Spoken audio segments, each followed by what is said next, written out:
Welcome to the Big Bets on Campus podcast. I'm your host, Mike Calabrese, joined by Collin Wilson, the Action Network's college baseball expert. Collin, we have made it to Omaha. The College World Series starts on Friday with exactly 0 teams that made it from last year's field. So a complete refresh, including your Arkansas Razorbacks, who are going off as the favorite, and then that pesky Cinderella, the Murray State Racers. Fire those guns in the air, John Morant. You are 35-1 to win this tournament. I really hope I see him behind home plate.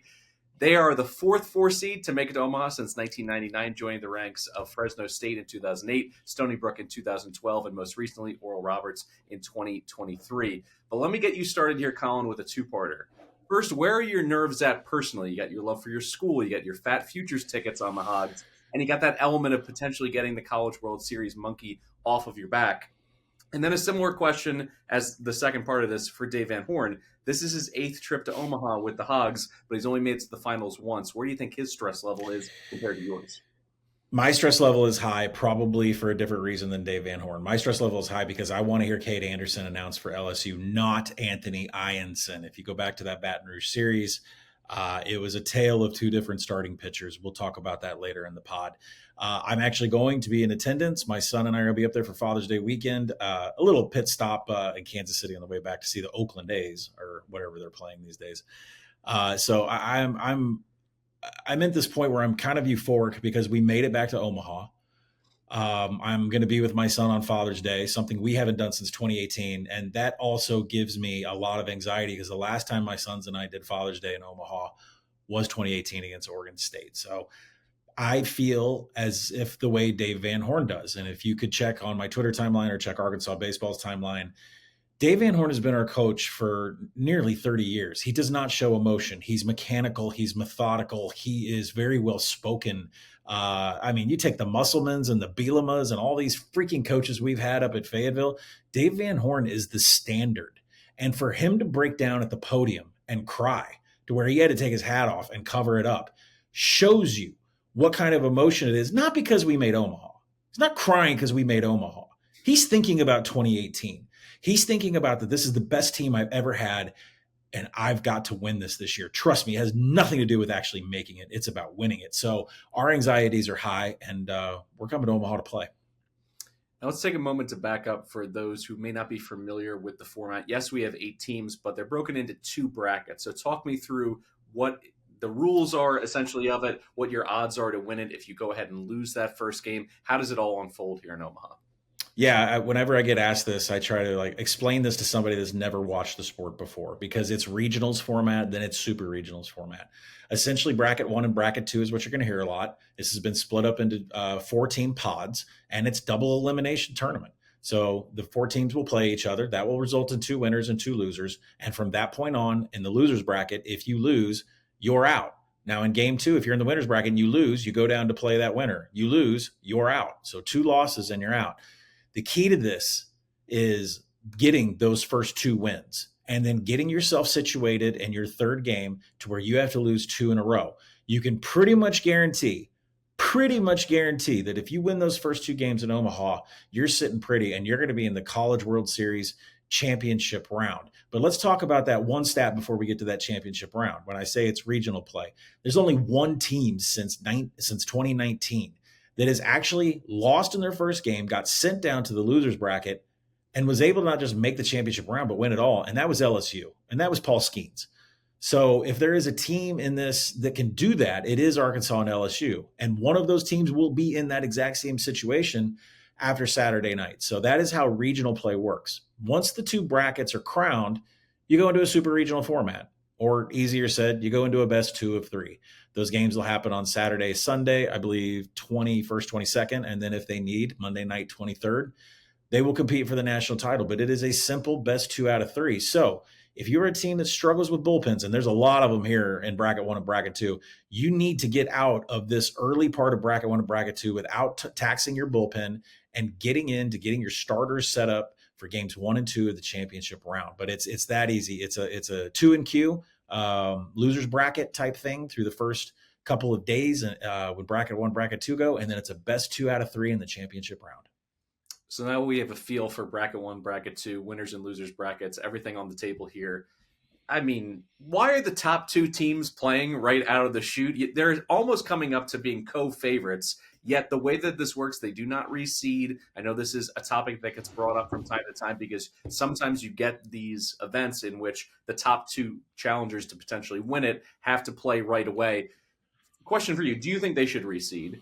And do you think there's an element that can be taken advantage of by gamblers, not just once you get to Omaha, but zooming back all the way to regionals when the bracket came out, being able to plot your paths to the championship? Well, you and I talked about this before. I don't think they seed them properly anyways because they're so tied to RPI and geographical location. Like UCLA being a 15, technically a number one seed in hosting, was kind of questionable. And there were other teams that I thought were more deserving. And then you get the anti-SEC crowd that says, well, why don't we just put all 16 teams in and let them host? Yeah, Missouri, that'd be funny. But so I think really I like the format. And let me tell you why I love the format of not reseeding. Once the regionals are announced, which is 2 weeks ago, we knew exactly what pod you were in and we knew exactly what seed you were going to fill into. We knew that Arkansas and LSU, if they won out, were going to meet each other. We knew that if Texas was to go in as the 2 seed, they would have faced the 7 seed. The 1 seed would have faced the 8 seed. Like Oregon State would have gone in and faced Vanderbilt in this spot, but Vanderbilt didn't hold it up. So from a futures perspective as a gambler, you should thank God, thank the heavens, the gambling gods, that they actually don't reseed. You can handicap this before regionals once they announce the field, and you can find out who has the easiest path and get a whale of a number, which somehow we never did on teams like Murray State. I don't know who expected that, but because of the format, as a gambling perspective, you're able to get way ahead of this. Also, you're able to get ahead of this from a ticketing perspective. Omaha doesn't announce who's playing in game 1, 2, 3, and 4, but it follows the bracket of who's in bracket 1, bracket 2, game 1, 2, 3, and 4. I was able to buy tickets for Arkansas LSU on Saturday morning because I knew that that's where they would play. And those tickets that I bought are now worth 6 times as much. So please don't reseed, don't reshuffle it. It helps the gamblers and it helps you as a ticket procurer. So I like the format. I hope we keep it. Before we get into your best bets, who you think is going to win bracket 1, bracket 2, your picks for game 1. Let's just talk superlatives about this entire field here. Best lineup, best starting rotation, bullpen, most likely to erase a big deficit, most likely to implode late due to their bullpen. Let's start on the lineup side of things. It's really a two-team argument, but I'm going to bring 4 to the table here. Arkansas, top 10 in slugging, 15th in average. LSU, 23rd in slugging, 48th in average. Murray State, 31st in slugging, 26th in average, albeit against a much easier schedule across the entire season. And then Louisville also sneaking into that top 4 conversation, 34th in slugging, 33rd in average. If you had to pick one of these lineups, not just based on their season-long stats, but how they're playing at this exact moment, who are you going with for the best lineup in Omaha? Okay, yeah, I mean, obviously Arkansas and LSU are right up there at the top because what I do is I take your runs per game average, but I also put in your calculated base runs. And calculated base runs is an advanced statistics where you have to look at how many singles, doubles, triples, hit by pitches, all of these factors go in to say, well, how many runs should you have scored? There's a big difference between hitting a home run every 4 batters and hitting 4 singles every batter. So from a calculated base runs and runs per game perspective, LSU and Arkansas are actually 2nd and 3rd in this. The best lineup in this, shockingly, is Murray State at 8.99. I mean, they're just above Arkansas at 8.7, and LSU's down to 8 flat. So Murray State, by far, from a calculated run base runs perspective, is the best offense. What's interesting there, and this will basically lead up into the next question about rotations, is that you have your raw stats, but then you also have to factor in the competition. Murray State obviously not playing in a power league and being able to stack some of those huge numbers throughout the season. And that brings us into the rotation conversation, which I think we should start with the fact that the second lowest staff ERA in Division I baseball this year was Coastal Carolina, and they had, by many accounts, an elite defense behind them, a 3.21 ERA across their entire staff, and they've won 23 straight games. But then you look at who they played. Now, granted, their road RPI, their RPI in general, their overall strength of schedule, they did challenge themselves outside of the Sun Belt, so it's not a conversation in the same vein as Murray State. But then you also have LSU and Arkansas, who you can argue not only do they have top 10 staffs overall, but they face a more rigorous schedule. And when you look at the very top of their rotations, they have more to bring to the table than the Chanticleers with Ianson and Anderson and Zach Root and Gage Wood. Who would you argue has the best rotation in Omaha? The best rotation in Omaha is going to be between LSU and Arkansas, but it is not very far off to say Coastal Carolina. What they are doing with Jacob Morrison in game 2 follows up what Cameron Flukie does. Riley Eichhoff has been there forever as a game 3 starter. As a staff, their team XFIP is 5. Now, that is above LSU and Arkansas. Arkansas at 4.4 for an XFIP, LSU at 4.7 for an XFIP. But then after that, it gets pretty tight from a team XFIP perspective, say with Arizona trailing that. But the two dumpster fire staffs that you don't want to back are Louisville and Murray State here. They're the ones when the starter goes out, and let's say the starter has a good game, those are the staffs that are going to ruin your under bets. Those are the staffs that are going to ruin your run line bets as Louisville and Murray State. From that standpoint, is not very good. And plus, we got to throw out some love for Dominic Carbone, the closer for Coastal Carolina. He's cruising at a smooth 2.6 ERA, one of the lowest XFIPs of any of the closers out here at 3.7. That's even lower than say Christian Fouch or Gabe Gackle for Arkansas. So, Coastal Carolina has put up the numbers, but you do bring up a good point about the kind of schedule that they played. Maybe that's beefing up the numbers a little bit, but Coastal Carolina's RPI is 8th, which is directly in between LSU and Arkansas. So I think Coastal is a team you got to watch out for from a pitching perspective. Speaking of closers and stoppers, the 2025 NCBWA Stopper of the Year finalist list was released, and there's only 2 here in Omaha, LSU's Kason Evans and Arizona's Tony Pluta. In terms of just a bullpen that you feel most confident in coming in, being able to maintain a 1 or 2 run lead and not folding late, who do you like? Because for my money, it's LSU because of their high-end versatility, starting with Evans at the end. Yeah, I'm going to go with Arkansas because I think there are names on there that are just coming back. Parker Coyle being the name that I think everybody needs to know. Didn't pitch, was dealing with injury. He is back. He is full blown. Gabe Gackle is the absolute glue guy that can come in. He's the fireman of the crew that can come in and put out any fire at any inning at any time, sort of a Kevin Kopsish type role. And so when you get past that, Christian Fouch is the true closer because he has the most saves. It is a very, very deep bullpen full of guys that are going to be fighting for starting spots on this Arkansas baseball team in 2026. I think we've seen guys come in that haven't pitched in a month and absolutely shut people down in the supers against Tennessee. So for my money, from top to bottom, the best bullpen, it would be Arkansas. I do agree with you. LSU is very good, and the numbers prove that they are really close to each other. But from a depth perspective, Arkansas definitely has more proven arms to throw. Underdog is one of the best places to make picks during playoff basketball, and when they score buckets, you could score cash. Underdog is one of the leading sports apps, and you can play right now in your state. Their app has over 100,000 five-star reviews and millions of players. To play, all you have to do is download their app, choose whether player will go higher or lower on one of their stats. You can choose from things like points, assists, and so much more. Once your pick feels good, you can lock it in and play for as little as $1. If you get everything right, you could win up to 1,000 times your money.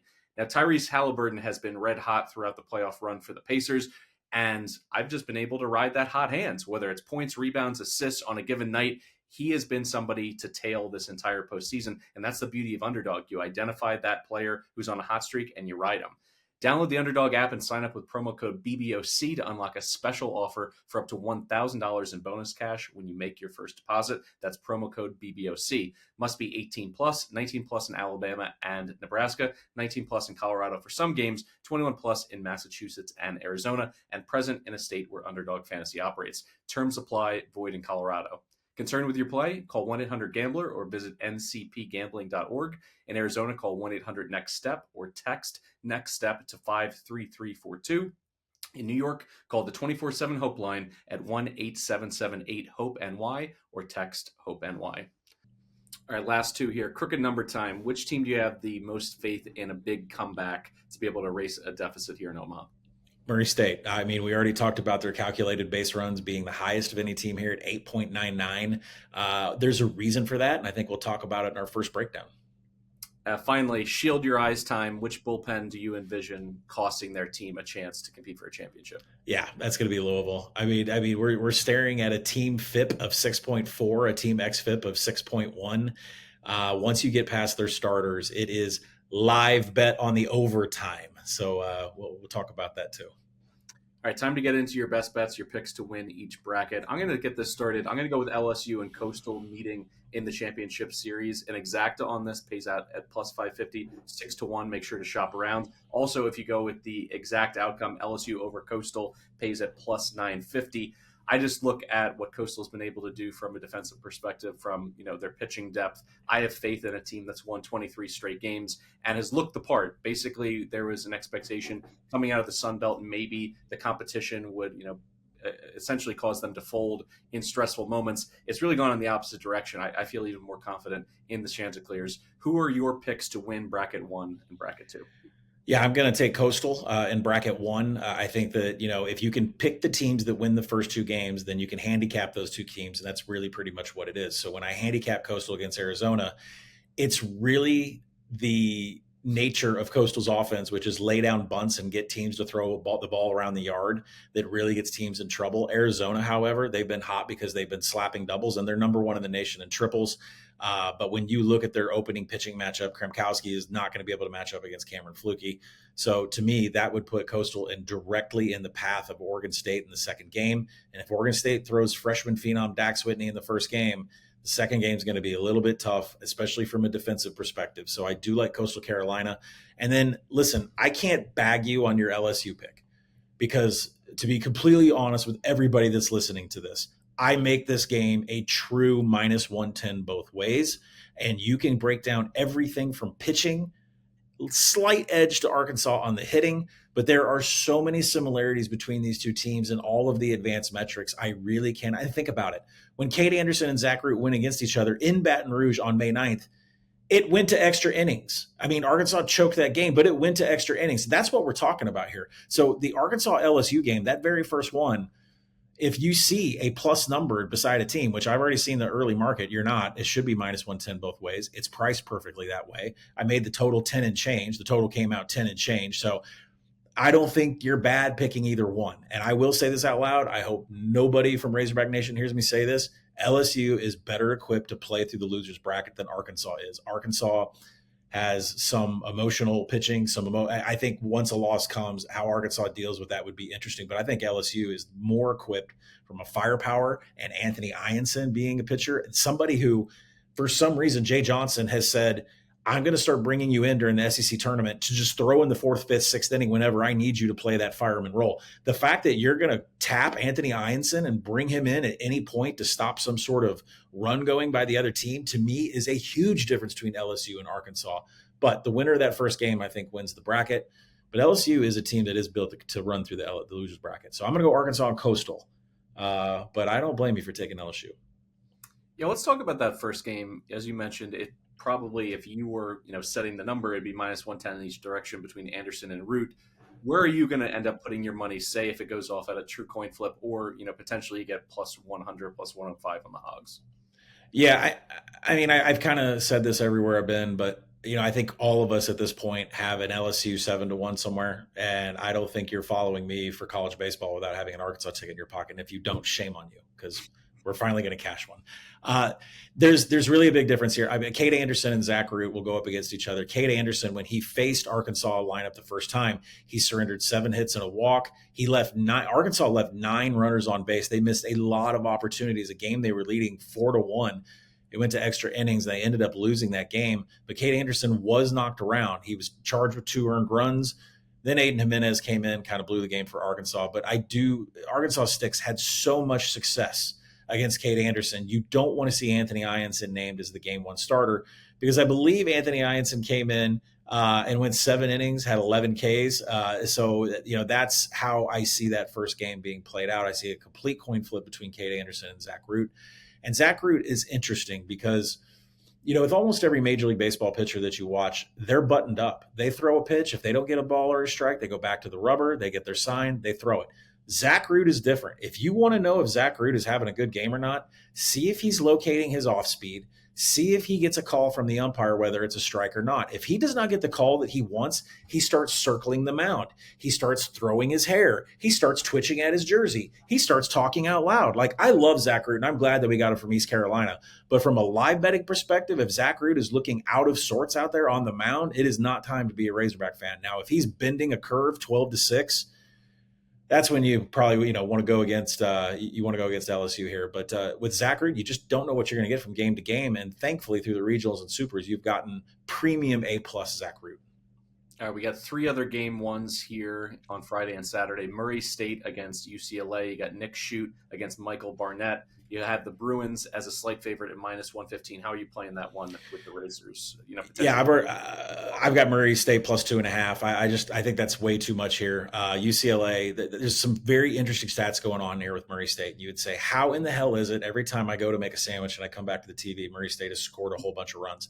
The main driver behind this is the fact that their lineup ranks 11th out of 307 Division I teams. They're 11th in strikeout to walk ratio. They don't strike out. They take a ton of walks. They get guys on base, and then they hit. And I mean, this is an amazing offensive lineup that is being backed by one of the worst bullpens that's coming to Omaha. So I don't think Murray State can win it all, and I don't think they can string together a bunch of runs. But can they beat UCLA? Well, the main handicap in this is Michael Barnett, starting pitcher for UCLA.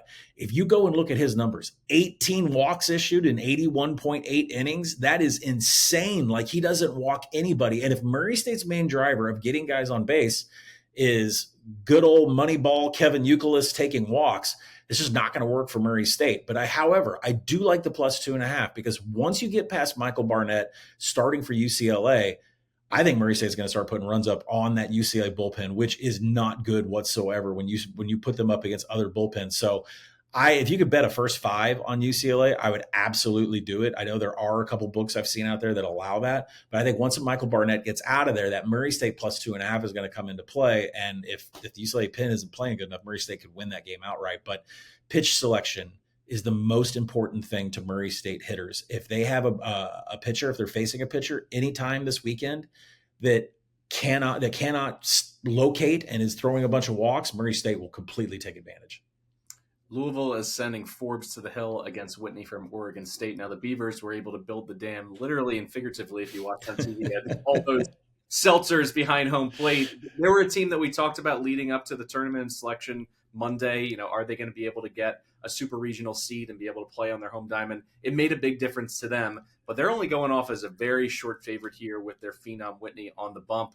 Do you like Louisville as an underdog in this spot? No, I don't. By the way, come on, Calabrese. It was a whole row of Coors Lights, and the vendor ran out of Coors Lights. Then they got into the Topo Chico seltzers, and then I think they were hanging Heinekens off the third row. Build the dam.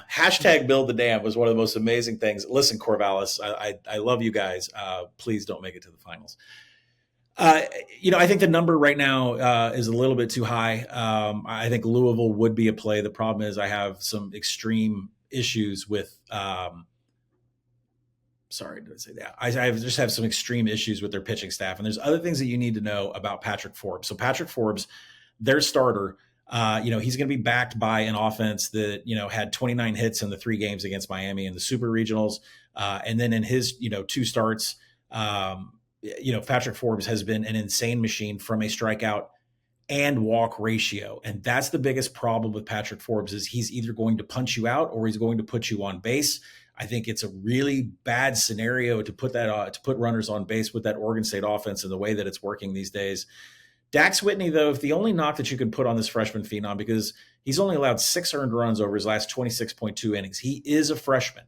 They took him out of the game 2 role. In the Supers, they put him in the game 1 role. And in the first 2 innings, he was shaky. And he was shaky because he's like 18 years old and he's pitching in a Super Regional. So, of course, he was a little bit nervous. Do those same nerves come into Dax Whitney through the first 2 innings against Louisville here? And I think they probably will. So this is a game where I like Oregon State to win. I have it over the total right now. I just saw a number come out there at 10. I make this 11.6. If we get shaky Dax Whitney for the first 2 innings, and if Patrick Forbes wants to start walking and putting guys on base, Oregon State will oblige and put them in across home plate. So with the total out there at 10, I love it. I make it 11.6. This may surprise folks, but Coastal is the biggest favorite in game 1. Fluky on the hill for the Shots, -180 against Kremkowski from Arizona. Is there any path to victory here for the Wildcats if Fluky just pitches, really to his season numbers? Because you do bring up at the beginning, Coastal has really great ERA numbers, but when you look under the hood and look at some of their expected stats, is that a little bit closer connected to the reality that they're gettable from their pitching staff perspective, or do you think Arizona's drawn dead here in Game 1? I do think Cameron Flukie and Jacob Morrison are for real. Now, I have yet to see them face a lineup like Arkansas or a lineup like LSU, especially in the current forms of those two teams. So we'll see when that comes around. But Cameron Flukie and Jacob Morrison should have no issues here in bracket 1. But there's another element to this game that I know the number is high. I made it minus 180. I saw this open minus 250 in some places. I've seen it drop down to minus 230. I think that's people just playing numbers and getting run lines on Arizona, which I can't blame you for, but I do want Coastal in this game. I'm just willing to let it fall closer to my projection of minus 180. And the reason for that is Cameron Flukie better than Owen Krimkowski? Yeah, absolutely. But there are things here that you need to know, like can Krimkowski field a bunt? And I'm telling you, I must have spent 2 hours in a wormhole like it was college football season. I'm looking up havoc numbers. But can Krimkowski come off of the mound and field a bunt? Because that's what Coastal's going to do. They're going to lay it down. They're going to get on base, and they're going to have you make a bunch of mistakes. Even though Arizona's overall fielding percentage is pretty good, Krimkowski did have a game this season. I actually went through box scores the entire year to see when did teams start laying bunts against Krimkowski. Well, if you go and look at Utah on May 9th, they laid 3 successful bunts down, all for sacrifices, and got guys moving.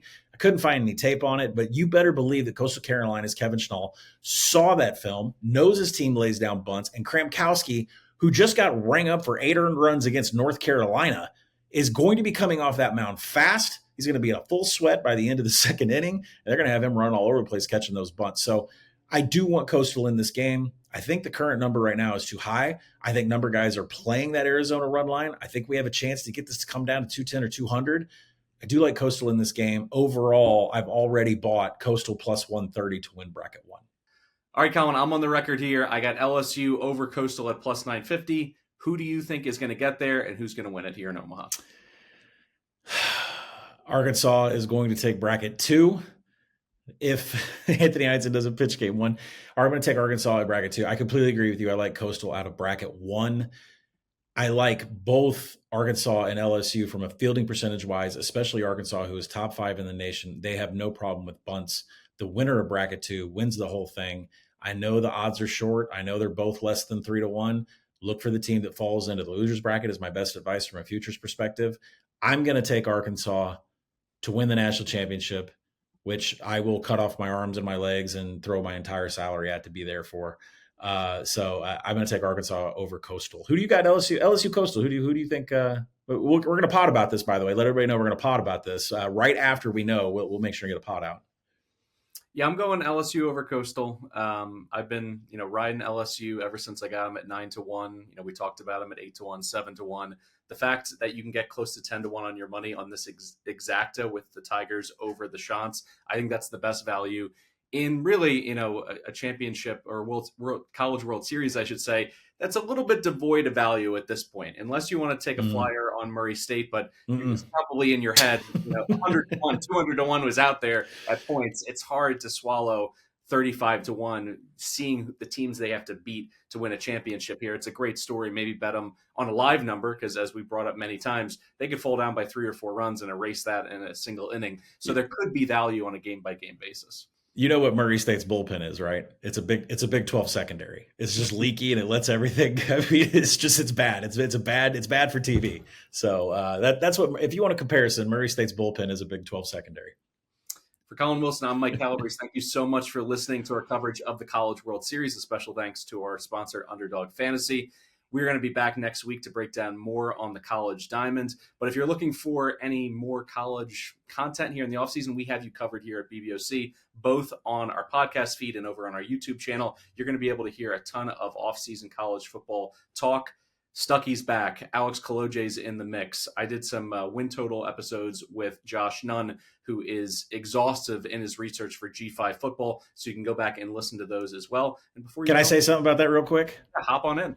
Shame on you, Stucky, for not mentioning Oklahoma once. You know John Mateer's winning the Heisman. That's all I got to say. Put that wherever you want, Mitchell.